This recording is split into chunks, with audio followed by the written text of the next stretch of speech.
Hello? Hey, where are you? We have showtime in like an hour. I'm getting my hair cut, but don't worry, I'll make it on time. Well, hurry up. I don't think Lindsay Saw from the health science class is gonna wait, is she? And neither will Adam's history lesson. It's okay, I'll make it on time, I promise. Every time.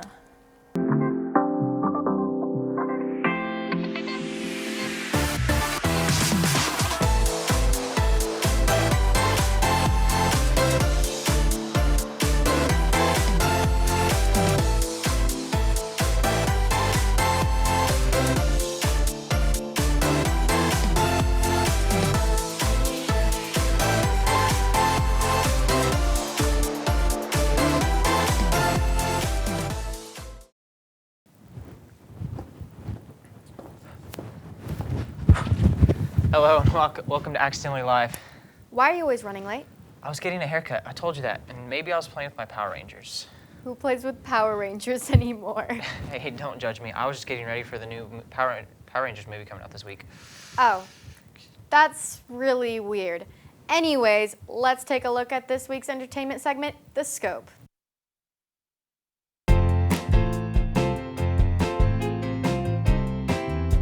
None of us really know each other. We're all screw-ups. But somehow, we were all in the same place at the same time when Billy found those coins. For films this week, the new reboot of Power Rangers comes out to theaters today. It's a story about 5 teenagers who are brought together to become Power Rangers and to stop Witch Rita Repulsa and her army of stone golems. This film has everyone excited and will surely be on the watch list for many this week to come.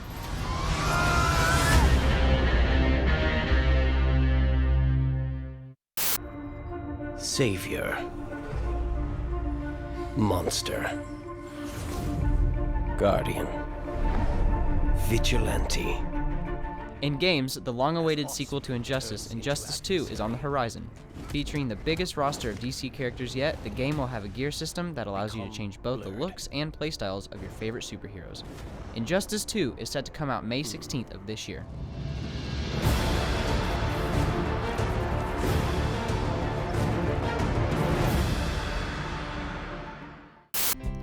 On music this week, Ed Sheeran's Shape of You has fallen to second place on the US charts, with Marian Hill's new song Down taking the top spot for this week.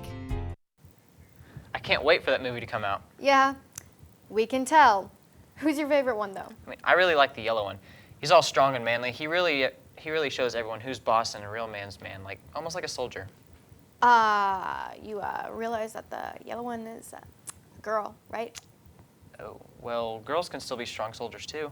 Well, speaking of soldiers, Adam has a very interesting history lesson for us today on today's History Lessons with Adam.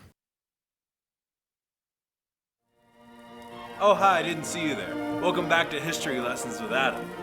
I'm Adam. I'm totally not reading my notes from this book. So, let me ask you this. What do you do when emus are causing problems for farmers in your country? Well, you could do what Australia did and declare war on emus. Yes, today we're going to be talking about the Great Emu War. Why would a country declare war on emus, you ask? Well, if you were listening to my poorly written intro, you'd know. You don't listen to me. So, as many as like 20,000 emus came into the country, and according to the Australian government, that's too many emus. So, they did what any other country would do. They declared war on them. And so began the Great Emu War between the Royal Australian Artillery and emus. On November 2nd, men traveled to Campion, where some 50 emus were sighted. The men aimed their military-issued machine guns and killed about like 12 emus. And there were a few more attempts. Somebody tried to mount a machine gun on a truck, which didn't work out well because emus can run faster than a truck, and trying to shoot from a truck makes your aim really crappy. So the declared winner of this actual war was emus. If you look this up on Wikipedia, the declared winner is emus. The farmers asked for help from the government 3 different times and were denied. I'm Adam Thomas, thank you for joining me. So, there was an actual war on emus. What's the deal with that? I don't know, but there were actual injuries. Like, can you believe that? Well, I guess injuries brings us to our class video about the health science class here at Tech. What? Stutter? What? Whoa, where am I? Calm down, you're in the hospital. You had a really bad accident. Oh, hey, I'm in health sciences, one of my favorite classes. You know, this class allows you to work with real-time equipment in a professional lab setting. We'll learn more from this. How long have I got? 1 minute.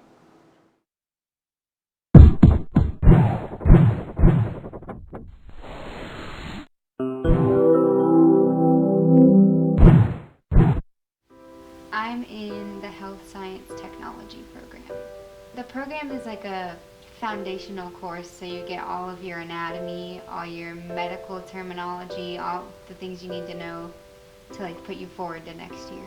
My favorite activity that we've done so far was learning how to remove people from beds.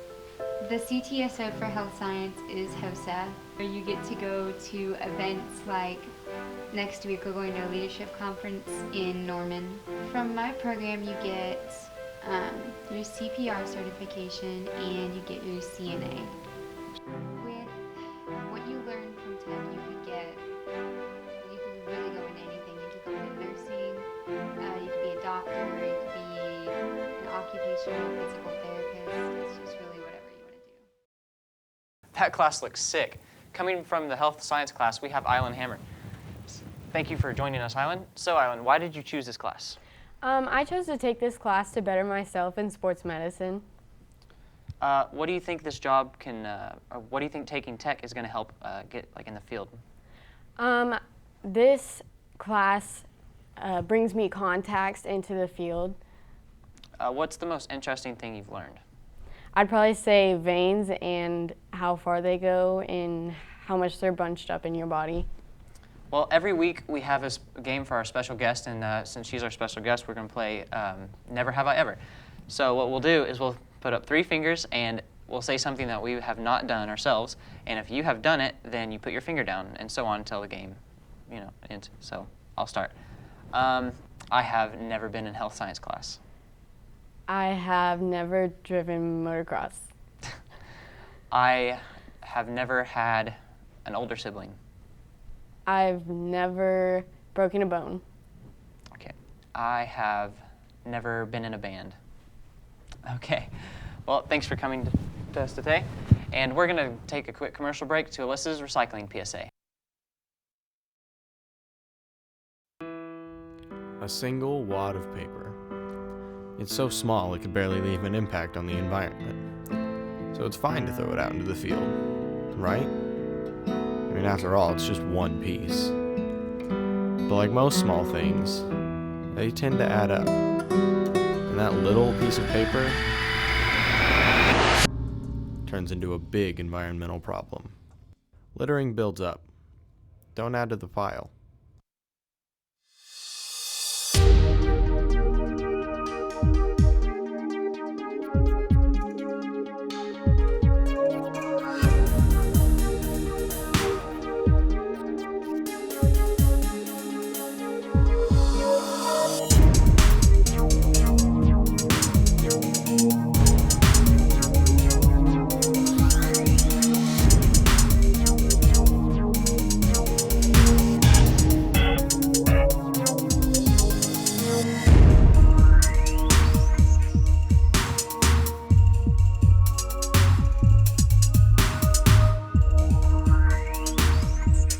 Before our break, we were talking with one of our health science students.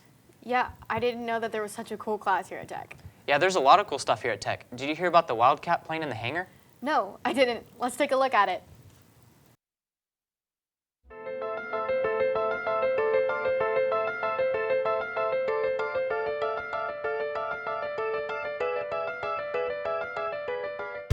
The aircraft itself was built in 1942. The plane originally belonged to our organization based in Frederick. It was bought in 2007 and it costs $95,000. We are currently working here 3 days a week in general, on a Tuesday, on a Thursday and a Saturday morning. We hope to have it finished as soon as possible. We've had some setbacks with some mechanical faults that we've found, but we hope it to be up and flying by the spring of this year.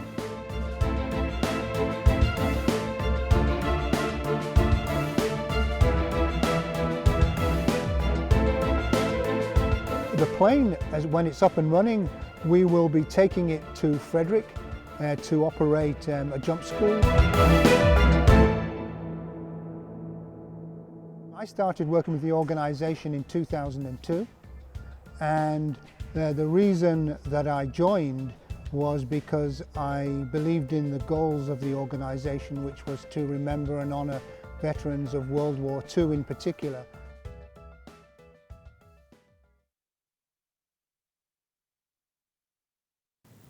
That was a really cool interview. I didn't know that there was so much history behind that plane. Yeah, I didn't either. Well, guys, thanks for joining us this week. Next week, we're going to be talking about some fire monkeys in Adam's new history lesson, learn how much Beauty and the Beast movie made, and an interesting interview with a multimedia design student. See you next week on Accidentally Live.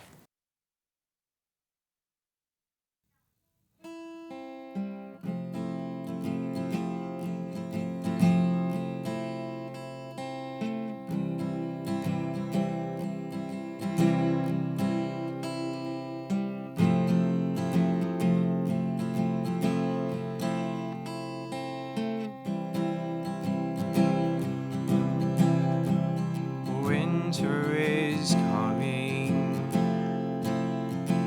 Oh, it's practically here.